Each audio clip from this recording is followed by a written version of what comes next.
Okay, we have the Sci-Fi Lullabies by Suede playing in the background, and I am going to start an epic voyage here through my book collection. I could be highfalutin and say my literature collection, but I won't go that far. I'll just say book collection. And I'm going to start at the back at the high shelf here. It's pretty high. I think this bookcase goes up to like 7 foot. And my first book is going to be as part of my collection. It's not the first book I had, it's just the order I'm taking them. I have like 1, 2, 3, 4, like about 5 bookcases. The first book I'm going to go over is Plato, the Laws. And it is basically the Republic dry. It's a very boring book, late period Plato, no poetry, no myth passages or anything like that. It's very very dry, not good at all. I wouldn't recommend it to anyone except the most avid Plato scholar who wants to just pad his resume. All right, second book, another one by Penguin Classics. I bought it used for about $1, and it's Theodore Dreiser's Sister Carrie, the unexpurgated edition. Apparently, this book, when it first came out, caused a lot of controversy. And one thing about Theodore Dreiser is him and I were both born in the same city. That would be Terre Haute, Indiana. Theodore was a known socialist, and at times he dabbled with the communists, which I don't think is a bad thing. Sister Carrie is a really bleak story about a woman that becomes a mistress of a rich man, and she's poor, of course, and she's taken advantage of, and a bunch of other stuff. And it's kind of at the time when it was written, which I believe was in the early 20th century. Yeah, first published in 1900. It was really controversial. Again, there's a plaque in his honor, and also Eugene V. Debs, who's also was born in Terre Haute, who was a great socialist. Terre Haute was not only Sin City, but it was also a socialist, has a rich socialist history. All right, next book is Perez Galdós, author from Spain. And the book is called Meow. And yes, it is pronounced like a cat says meow. And basically it's it's a tragic story about a family falling apart.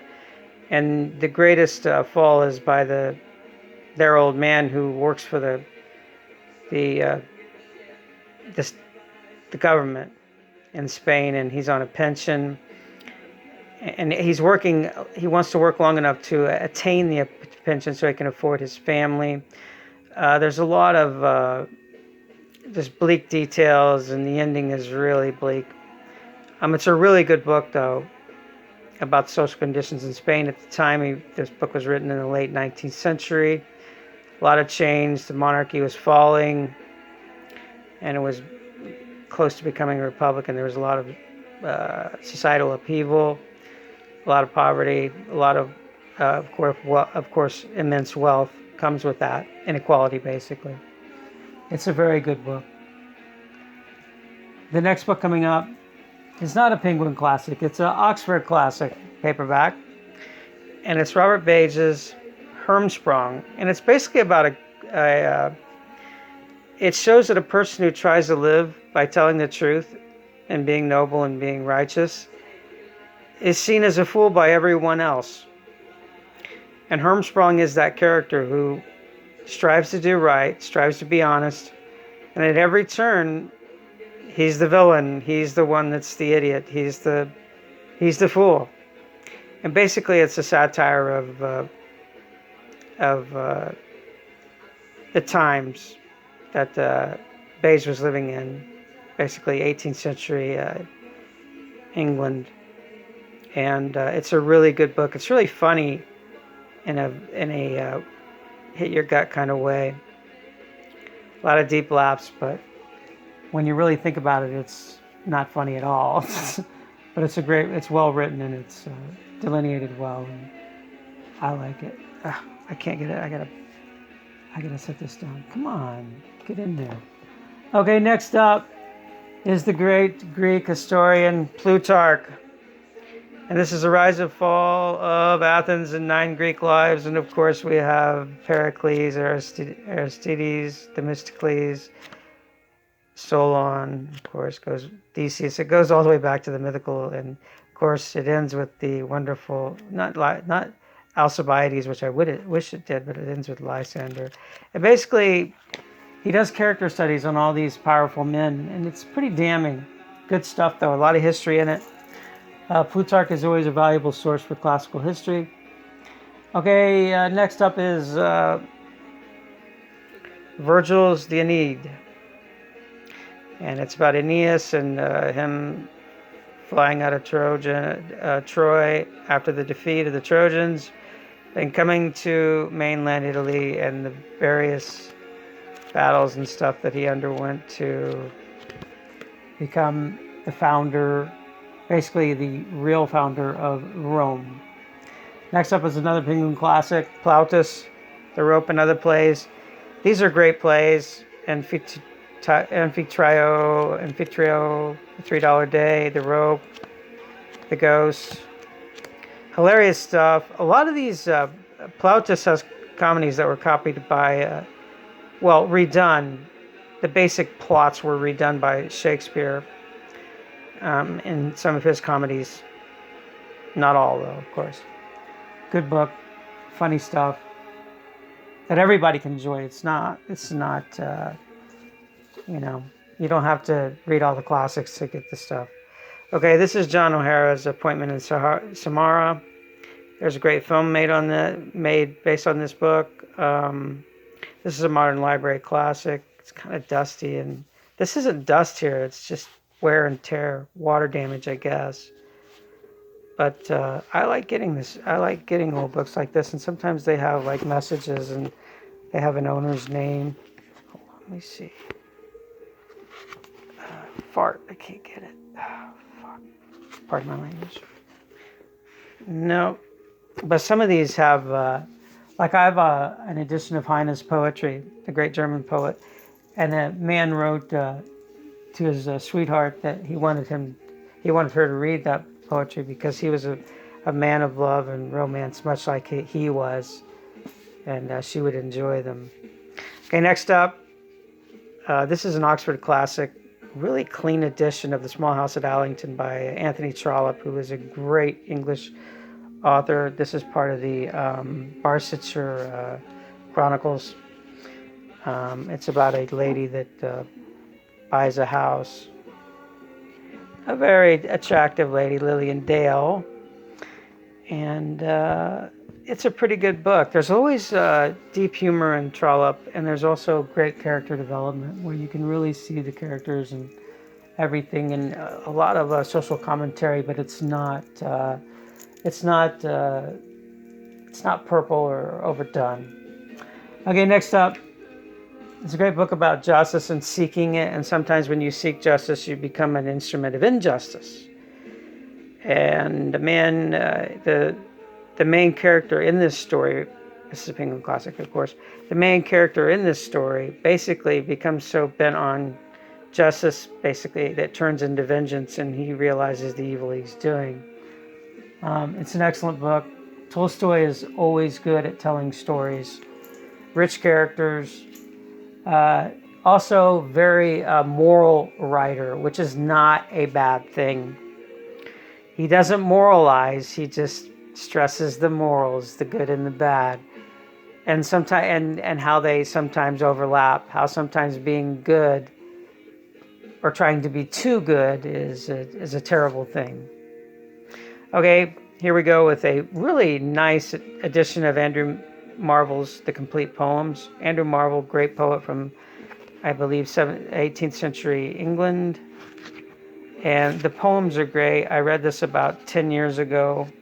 I would say less than that. Probably 5 years ago. Oh, it was originally San Diego. But I bought it in, I believe, Florida. There's a lot of really good stuff. His poems are very dense. Very dense. They rhyme.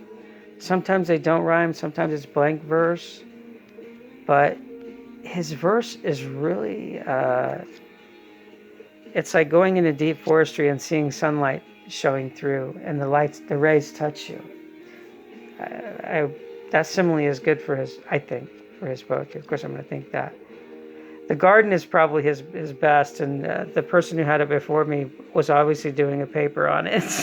Look at all these little things, which do not bother me at all because it does not detract from me reading it, and I don't look at those, and then after I read it, I look at those and I say, hey, he's got a point there, or he doesn't.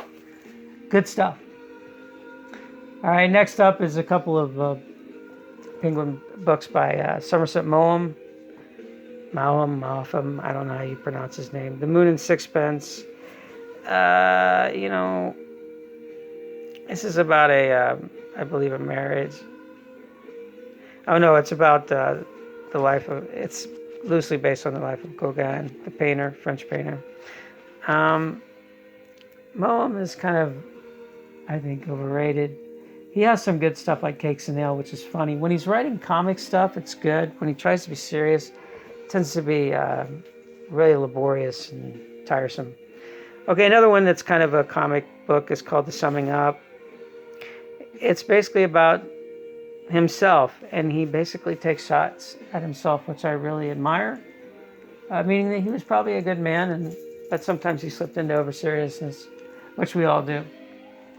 Okay, here's another one. This is an old Oxford hardback, Tales of Army Life by Tolstoy. And his army stuff is really good because he actually fought. He actually signed up to fight in Sevastopol. And basically, after he got out of Sevastopol in the Crimean War, way back in the 19th century, he wrote a series of, basically it was his first popular work, published in Russia at the time. And it was really good. But the outstanding work in this is The Cossacks, which is a later work, which is an outstanding book about war and about people who are in it. Next to are another Oxford Classics. I believe this was published in, let me see, 19... After these two by Trollope. This was printed in Great Britain in 1946. And it is he Popenjoy? And I haven't read this one as of yet, but I look forward to. I've heard good things about it. Trollope is always good. This is the next one is another Oxford classic, another old book that I bought it for like $1. It was printed in probably 1922. Yep.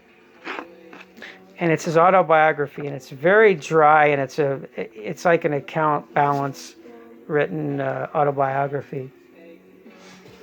And this is just one shelf that I'm getting through, and I'm gonna end it right. Well, no, I don't want to end it at 13 minutes. That's unlucky. This book is The Longest Journey by of course, Forster, right? Yes, E.M. Forster. And it's a good book. This is a New Directions, new classic series out of Norfolk, Connecticut. I thought it would be Norfolk, Virginia. It was printed in 1922. So that makes it 100 years old, folks. And it's in excellent condition. Look at the print. Not written in or anything. Forster is a very serious novelist. He sometimes dabbles in comedy, but it's very wry comedy, very English old man comedy, which is okay if that's your taste. Next up, Modern Library edition of Sigmund Freud's The Interpretation of Dreams. I will say two things about Freud. Freud is an excellent, excellent writer. And he's good at picking up little details about people. Now, what he extrapolates from picking up things about human character sometimes go too far, and sometimes they don't go far enough. But his writing is excellent. And I will tell you, reading The Interpretation of Dreams is a very exciting experience. I recommend it to anyone. He's not proselytizing. He's not trying to make you believe. He's just offering up ideas about what certain dreams might mean and what they might say about somebody. This is another book by Freud, by vintage paperback, Totem and Taboo.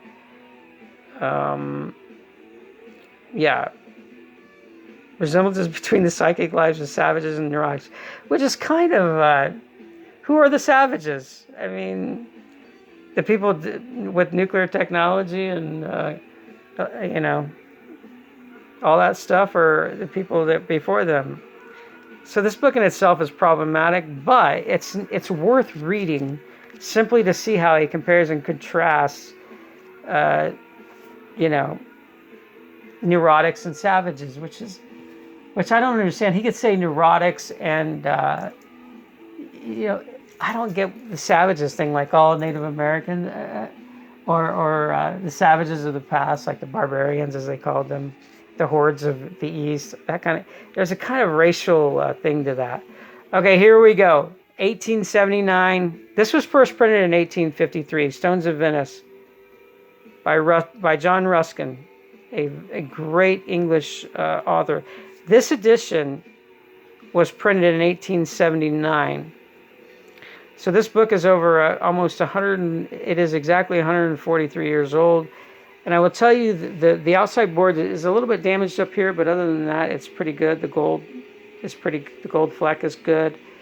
Both back and front are good. The inside and the pages. And the first woman that owned it was Alma A. Bundy. There she is, Alma A. Bundy, Mrs. Alma A. Bundy. So she was married. And this was printed in 1879. And it's I like the paper. I really like the paper. As somebody who's a bibliophile, I love it. This was printed in the 3rd of May of 1879. You see it right there. If you can, I don't know, maybe I can get closer. Yeah.